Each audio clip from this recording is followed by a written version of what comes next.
महात्मा जी की हत्या के पीछे किसका हाथ है? रुड़की कोतवाली क्षेत्र की घटना ने पूरा क्षेत्र हिलाकर रख दिया है। आखिर सच क्या है? देखिए, महात्मा जी टकाभरी आश्रम पर रहते थे, जो हरिद्वार क्षेत्र में पड़ता है। महात्मा जी का जो गांव है वो मुबारकपुर शाहपुर के निवासी थे और बहुत समय से वे गुरु रविदास मिशन में प्रचार करते थे। लगभग पिछले 5 फरवरी से वे लापता थे और पूरे समाज ने इसकी रिपोर्ट भी करवाई, जांच पड़ताल भी निकलवाई। आखिर सच सबके सामने आ ही गया।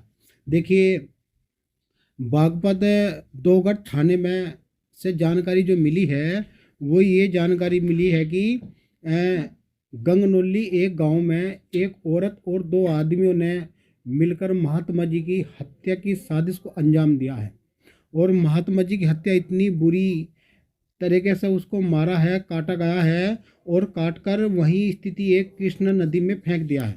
देखिए, बताया जाता है कि महात्मा जी पे जो आरोप लगा है, क्या वो सच है या झूठ है, इसकी पूरी जांच होनी चाहिए। हमारा जो पूरा समाज है वो इसकी मांग करता है कि महात्मा जी की हत्या क्यों करी गई, इसके पीछे किस किस का हाथ है, आखिर क्यों इतनी बेरहमी से महात्मा जी को मारा गया है। क्या महात्मा जी किसी को परेशान करते थे या वे महात्मा जी को परेशान करते थे? यदि ऐसा था तो 10 लोगों में मिलकर ये समस्या का समाधान क्यों नहीं करा गया? क्यों एकदम ही महात्मा जी पे वार करते हुए और महात्मा जी को काट काट के नदी में फेंक दिया गया है? देखिए, ये कोई बात छोटी बात नहीं है, बहुत बड़ी बात है। हमारे गुरु रविदास मिशन के लिए ये बहुत बड़ी एक दुखद घटना है। हमारा समाज पहले ही एक महात्मा जी को खो चुका, जो एक्सीडेंट में मारा गया था, और अभी कुछ समय के उपरांत में दूसरी घटना सामने आई है। तो सभी से ही ये हम अपील करते हैं कि सच सबके सामने आना चाहिए। सच क्या है, झूठ क्या है। देखिए, अगर हम मान लो पुलिस की बात माने तो जो खबर फैल रही है सोशल मीडिया पे, वो ये फैल रही है कि महात्मा जी के किसी महिला के साथ गलत संबंध थे। जैसे बताया कि हरिद्वार के साधु की हत्या कर कृष्ण नदी में फेंका शव, 3 हुए गिरफ्तार। साधु के साथ पत्नी को देखकर पति ने उठाया खौफनाक कदम। देखिए, ये खबर छपी हुई है अखबार में, जो बागपत का जो अखबार है। बताया जाता है कि हरिद्वार के रविदास आश्रम टकाभरी के एक साधु की हत्या कर शव को गांगनोली गांव में कृष्ण नदी में फेंक दिया गया।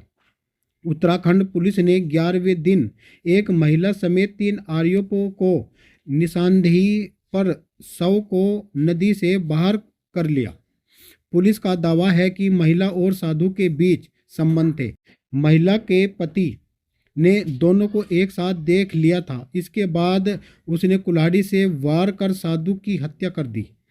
क्या ये सच है, झूठ है, इसका हिसाब बाद में लगाया जाएगा। इसके बाद आपने अपने छोटे भाई के साथ मिलकर शव को कृष्ण नदी में फेंक दिएगा। बागपत के दोगट थाने के अनुसार मुजफ्फरनगर जनपद शाहपुर के मुबारकपुर गांव निवासी 50 वर्षीय ब्रजेश दास हरिद्वार के टकाभरी गांव के रविदास आश्रम में साधु थे।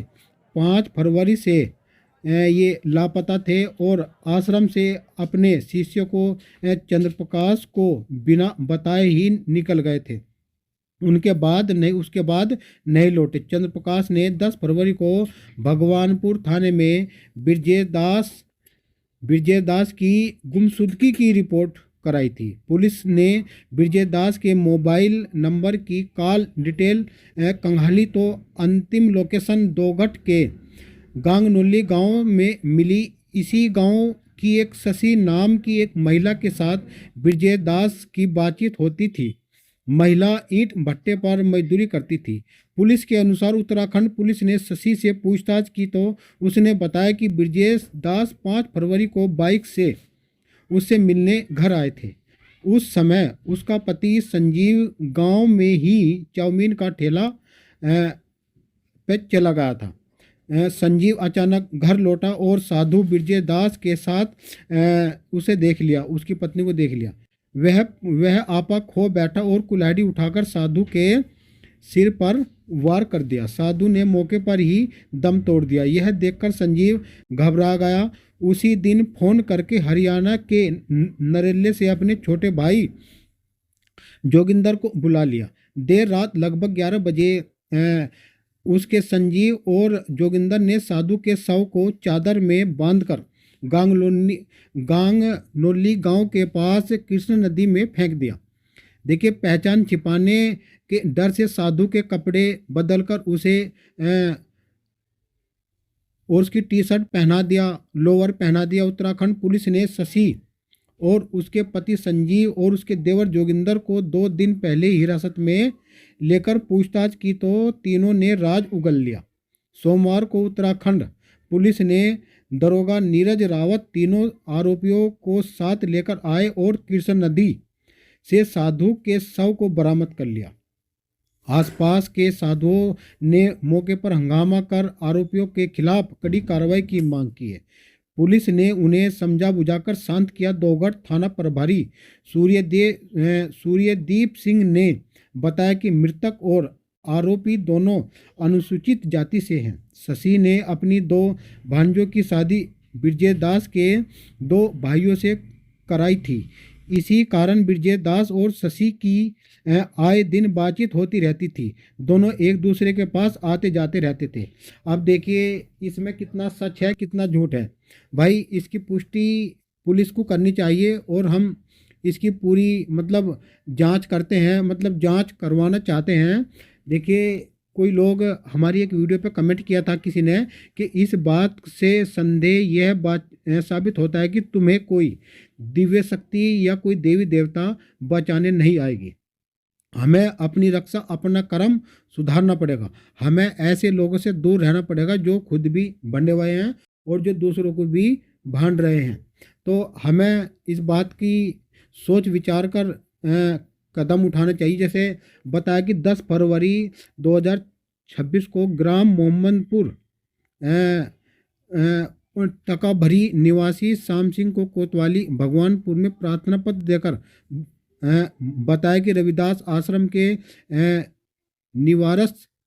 निवासी महात्मा ब्रजेश दास जी जो 5/2/2026 को बिना बताए कहीं चले गए थे, वे लापता हुए रिपोर्ट भी करी। कोतवाली भगवानपुर थाने में गुमशुदगी की रिपोर्ट भी करवाई गई और उसकी जांच पड़ताल में जो भी सच सामने आया वो सबके सामने आया। देखिए, यो काला चिट्ठा खुला। अब इसमें कितनी सच्चाई है कितनी नहीं है, क्या इस महात्मा के उस महिला के साथ संबंध थे, ये एक बहुत बड़ा सवाल है। हमें इस बात की पुष्टि करा लेनी चाहिए और जो हमारे साधु संत हैं उन्हें एक बैठक करनी चाहिए और सभी साधु संतों को बैठक के अनुसार सभी को बातचीत करके इस मसले को निपटाना चाहिए और आगे से ऐसी घटना ना हो ऐसा हमें प्रयास करना चाहिए, जिससे कि हमारे अखिल भारतीय संत शिरोमणि सतगुरु रविदास मिशन के महात्मा ब्रजेश दास जी एक बहुत बड़ी साजिश घटना और हत्या के शिकार हुए हैं और इस घटना को जिन्होंने अंजाम दिए हैं बताया जाता है कि वे गिरफ्तार भी हो चुके हैं और उन्होंने ये घटना को अंजाम दिया है, उन्होंने ये कबूल भी किया है। इसमें क्या सच है क्या झूठ है, ये सब अफवाहें फैल रही है सोशल मीडिया पर अधिक मात्रा में बहुत चल रहा मामला। तो हमें इसकी जांच करवानी चाहिए और जितने हमारे साधु संत हैं उन्हें तत्काल प्रभाव से एक मीटिंग बुलानी चाहिए। सभी साधु संत उसमें शामिल होनी चाहिए, एक भी छूटना नहीं चाहिए, क्योंकि बताया जाता है कि एक महात्मा को तैयार करने में बहुत समय लगता है और बहुत पैसा लगता है। एक एक महात्मा चले जा रहे हैं मिशन में से, तो मिशन में तो फिर भी हाहाकार फैल रहा है। तो इसी आधार पर हमें अपने महात्माओं की सुरक्षा करनी चाहिए और सभी महात्माओं से निवेदन भी अपील भी है कि वे एकजुट रहे, एक छत्ते में रहे। अब देखिए, टकाभरी आश्रम पर जो रहते थे महात्मा ब्रजेश दास जी, उनकी हत्या कर दी गई है और हत्या इतनी बेरहमी से करी गई है कि एक साधारण सी हत्या भी कोई अंजाम नहीं दे सकता। कितना गुस्सा होगा जिन लोगों ने महात्मा जी का ये इस तरीके से हाल किया है, उनके अंदर कितना आक्रोश भरा होगा महात्मा जी के खिलाफ। ऐसा महात्मा ने क्या चीज़ कर रखी थी, उनका क्या बिगाड़ रखा था, ये एक बहुत बड़ा सवाल है और हमें इस सवाल को नज़रअंदाज नहीं करना चाहिए। दोनों पहलू को देखकर ही हमें निर्णय लेना चाहिए कि कितना गुस्सा उस महात्मा के प्रति था कि उसके कपड़े बदल कर और नदी में लगभग 10-12 दिन तक वो उनकी जो डेड बॉडी वो सड़ती रही। और लगभग 16 तारीख में जब सभी को सूचना मिली तो 17 तारीख में महात्मा जी को टकाभरी आश्रम पर ही सभी महात्माओं के सानिध्य में समाधि दी गई। तो इसी आधार पर आज की वीडियो कमेंट करके ज़रूर बताएं क्या सही है क्या गलत है। ये सारी बातें जो है वो सूत्रों के हवाले से जो जानकारी मिली है केवल उसी से ही है। तो हम सभी से आशा करते हैं सभी महात्मा सुरक्षित रहे, अपना ख्याल रखें। सभी को सतनाम, सतगुरु जय रविदास।